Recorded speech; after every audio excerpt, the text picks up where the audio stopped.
श्री शिवाय नमस्तुभ्यम। हर हर महादेव। महाराष्ट्र राज्य के श्रीपुरा में गुरु जी पंडित प्रदीप मिश्रा जी द्वारा हटकेश्वर शिव महापुराण कथा शुरू हो गई। यहाँ 7 दिवसीय शिव महापुराण कथा है जो कि 1 दिसंबर से 7 दिसंबर तक आस्था यूट्यूब के माध्यम से 4 बजे देखी जा सकती है।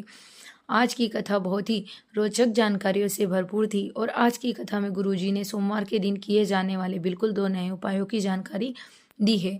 उपाय बहुत ही आसान और सरल है, सभी के लिए उपयोगी भी है, इसलिए आप इस वीडियो में अंत तक बने रहिए ताकि कोई भी उपयोगी जानकारी ना छूटे। आज पहले दिन की कथा में गुरुजी ने कुल 16 उपयोगी जानकारियां दी है। आपको इस वीडियो के माध्यम से हम पूरी जानकारियां देंगे। किन्हीं कारणवश आज की कथा नहीं सुन पाए हैं तो इस छोटे से वीडियो के माध्यम से पूरी कथा का रस तत्व हम देने वाले हैं।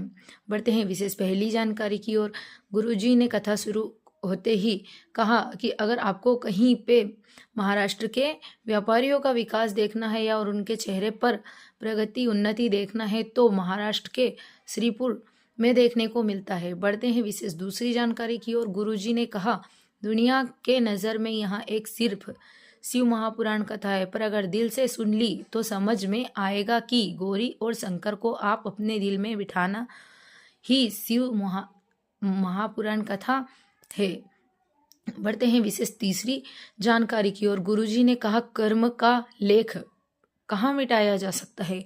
पेन का लिखा मिटाया जा सकता है और अपने कर्मों का जो फल होता है वह हमको और आपको प्राप्त होकर ही रहता है, पर अगर कर्म की गति को अगर कोई बदल सकता है तो वह शिव है। बढ़ते हैं विशेष चौथी जानकारी की ओर। गुरुजी ने कहा अभी घृष्णेश्वर में जहाँ पे राघव जी मिश्रा जी शिव महापुराण कथा कर रहे थे वहाँ पर एक महिला ने हमसे प्रश्न किया कि आप गुरुजी यहाँ बताए कि कौन गति को बदल सकता है, जो हमारे कर्मों का फल है हमें प्राप्त होने वाला है और उसे बदल सकता है। तो इस पर गुरुजी पंडित प्रदीप मिश्रा जी ने आज की कथा में बताया कि शिव महापुराण की कथा आपके कर्मों की जो गति है उसे भी बदल सकती है। बढ़ते विशेष कथा की 5वीं जानकारी की ओर। गुरुजी ने कहा 1000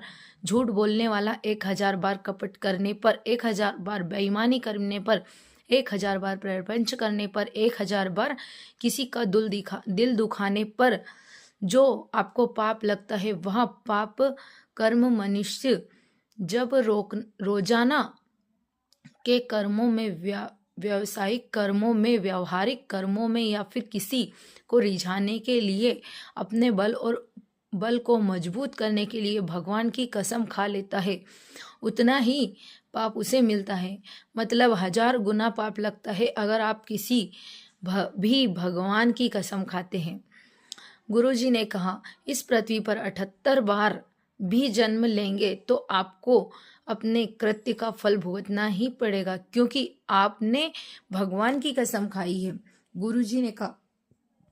गुरुजी ने कहा आपको इस हटकेश्वर शिव महापुराण कथा में एक प्रण लेना है कि जीवन में आप कभी भी भगवान की या फिर शिव की कसम नहीं खाएंगे। बढ़ते हैं विशेष 6वीं जानकारी की ओर। योगेश जी पत्र लिखकर लाए हैं कि जिनमें उन्होंने लिखा है कि मेरी शादी पहले हुई, मुझे संतान सुख नहीं हुआ, डॉक्टर ने बोला कि आपको संतान नहीं हो सकती। मुझे संतान ना होने के कारण मेरी पहली पत्नी ने मुझे तलाक दे दिया। फिर दूसरी पत्नी में से शादी मैंने की और दूसरी पत्नी ने 5 वर्ष हो गए हैं पर मुझे संतान नहीं हुई। मेरी पत्नी ने और मैंने आपकी शिव महापुराण कथा सुनना शुरू किया। फिर सफ़ेद आंकड़े की जड़ का प्रयोग किया।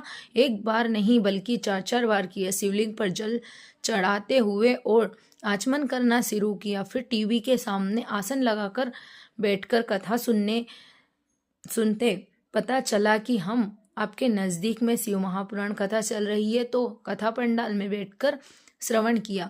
बाबा के सामने से मैंने ही कामना कर ली कि बाबा ने डॉक्टर की लेखनी को ही पलट दिया। मुझे संतान की प्राप्ति हुई, उसी का आभार व्यक्त करने हम कथा पंडाल में आए हैं। बढ़ते हैं विशेष 5वीं जानकारी की ओर। गुरुजी और अर्चना जी पत्र लिख कर लाए, जिनमें उन्होंने लिखा 12 साल हुए थे, संतान की प्राप्ति नहीं हो रही थी। सब जगह डॉक्टर को दिखाया और इलाज करवाया, पर कहीं से कोई आराम नहीं लग रहा था। इसके बाद हम आपकी कथा सुनना शुरू किया और पंडाल में बैठकर कथा श्रवण की। पंडाल के अंदर जाकर जगह हमें नहीं मिल रही थी, तो हमने कहीं दूर बैठकर पेड़ के नीचे कथा श्रवण किया और बाबा की कृपा से हमें संतान की प्राप्ति हुई। उसी का आभार व्यक्त करने हम कथा पंडाल में आए हैं। बढ़ते हैं विशेष छठवीं जानकारी की ओर। गुरुजी ने कहा, महाराष्ट्र के इतिहास रच दिया है कि पहले दिन की कथा में ही इतनी बड़ी मात्रा में शिव भक्त आए हैं। इसलिए देखकर ही आपको दुर्लभ नज़ारा देखने को लग रहा है। गुरुजी ने कहा, काशी के अंतिम दिन में शिव महापुराण कथा में जितने लोग आए थे, उतने महाराष्ट्र के पहले दिन में ही शिव महापुराण कथा में लोग आए हैं। बढ़ते हैं विशेष सातवीं जानकारी की और। गुरुजी ने कहा, शिव के द्वार जाते हैं, शिव पर एक लोटा जल चढ़ाते हैं, तो शिव और शक्ति हमारे साथ दोनों होते हैं। बढ़ते हैं विशेष आठवीं जानकारी की और। गुरुजी ने कहा, काशी की शिव पुराण कथा में हमने प्रश्न किया था कि गुरुजी, भगवान का जो है वह किसी का जब अंतिम संस्कार होता है, तब राख का जो एकत्रित होती है, उसे काशी में ही रात में उसका ही विसर्जन क्यों कर दिया जाता है? क्योंकि हमारे यहाँ तो अस्थियों को, हड्डियों को एकत्रित किया जाता है और 3 दिन बाद ही हम लेने जाते हैं। इसके आगे गुरुजी ने इस प्रश्न का उत्तर दिया कि पर सभी को पता है, हमें इसलिए एकत्रित करते हैं 3 दिन बाद और उसे अपने पास संभाल कर रखते हैं, ताकि हम किसी पवित्र नदी में जाकर उसका विसर्जन कर सके। काशी में गंगा में अगर हम घाट में ही उनका विसर्जन कर देते हैं, तो उससे अच्छी बात क्या होगी या हो सकती है। इसलिए शायद वहाँ पर उसी दिन उनका विसर्जन कर दिया जाता है। बढ़ते हैं 9वीं जानकारी की ओर। गुरुजी ने कहा, पूजन में आदर और सत्कार में अपने घर के बड़े बुजुर्गों को आगे करना चाहिए। आपको अगर शिव महापुराण कहीं पर कथा हो रही है, आप आयोजित करा रहे हैं, या फिर आप उसे संस्था में हैं और समिति में हैं, तो अगर ऐसा कोई व्यक्ति है जो धन नहीं बल्कि वहाँ आपसे उम्र में बड़ा है, तो आपको उसे ही आगे करना चाहिए। बढ़ते हैं विशेष 10वीं जानकारी की और। गुरुजी ने कहा, शिव महापुराण कथा 7 दिसंबर को पूर्ण हो जाएगी। इसके बाद गुरुजी ने अगली शिव महापुराण कथा 9, 10 और 11 दिसंबर को दुबई में होगी। अब यहाँ कथा कंफर्म नहीं है, जैसे ही कंफर्म होती है या होगी, उसकी जानकारी हम आपको इसी वीडियो के माध्यम से देंगे। पुष्टि आपको इसी चैनल के माध्यम से मिल जाएगी। जो भी कंफर्म है वहाँ सुन लीजिए। 16 से 22 दिसंबर तक मेरठ में शिव महापुराण कथा होगी, जिस कथा स्थल का एड्रेस है अध्ययन पब्लिक स्कूल, सेक्टर 4, सी शताब्दी नगर, प्रतापपुर, मेरठ। यहाँ शिव महापुराण कथा दोपहर 1 बजे से 4 बजे तक होगी। बढ़ते हैं विशेष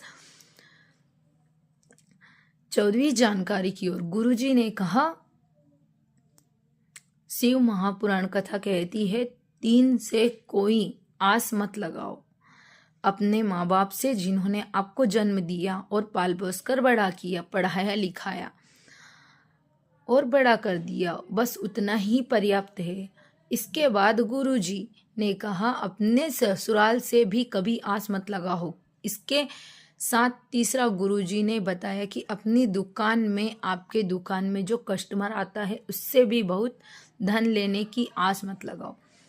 ऐसा नहीं है कि 10 की चीज़ को आपने 10 में बेच दिया, अधिक या 20 में या अधिक, आपने यदि उससे एक बार ही लिया है, वहाँ दोबारा आपकी दुकान में, या ज़्यादा लिया है तो वहाँ दोबारा आपकी दुकान में नहीं आएगा, बल्कि अगर आप थोड़ा कम करके ही देंगे तो वहाँ आपके पास अवश्य आएगा दूसरी बार।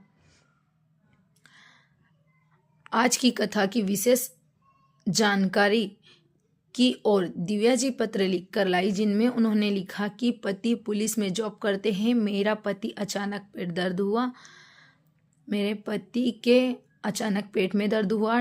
डॉक्टर ने हॉस्पिटल में भर्ती किया। सोनोग्राफी, सीटी स्कैन हुई। डॉक्टर ने किडनी में गठान बता दी और यहाँ भी कहा कि किडनी खराब हो रही है। ऑपरेशन का बोल दिया। डॉक्टर ने कहा गठान निकालनी पर उसके लिए किडनी को भी निकालना पड़ेगा। हमें आपके बताए अनुसार उपाय भी किए। सीहोर से रुद्राक्ष लाकर जल का आचमन भी कराना शुरू किया। इसके बाद डॉक्टरों को दिखाया।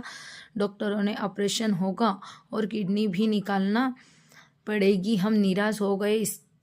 हम सीहोर का रुद्राक्ष का जल भी दिया, उसके फिर भी ठीक नहीं हुई। उसके बाद ऑपरेशन शुरू हुआ पर डॉक्टर ने मेरे ससुर जी को अंदर बुलाया और कहा पता नहीं यह सब कैसे हुआ कि हमने जैसे ही चीरा लगाया तो किडनी में सही दिख रही थी और गठान अपने आप ही बाहर निकल आई।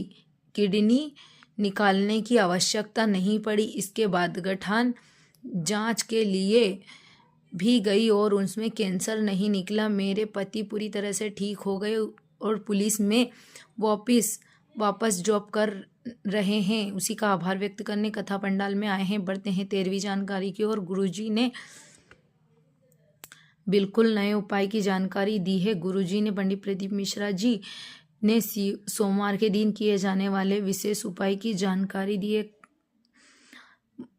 कहा मान लो अगर आपको दमे की प्रॉब्लम चलते चलते हाँफ रहे हो, डॉक्टर को दिखाना जरूरी है। डॉक्टर से इलाज कराना है पर साथ ही एक शिव का विश्वास रखते हुए एक सरल और आसान उपाय करना है। आपको एक बेलपत्र और दुर्वा लेनी है और बेलपत्र और दुर्वा को शिवलिंग में जो भगवान का स्थान होता है वहाँ अर्पित कर देना। बेलपत्र को वहीं अर्पित कर देना है। सिर्फ आपको दुर्वा उठाकर आना है और लगातार आपको 16 सोमवार करना है।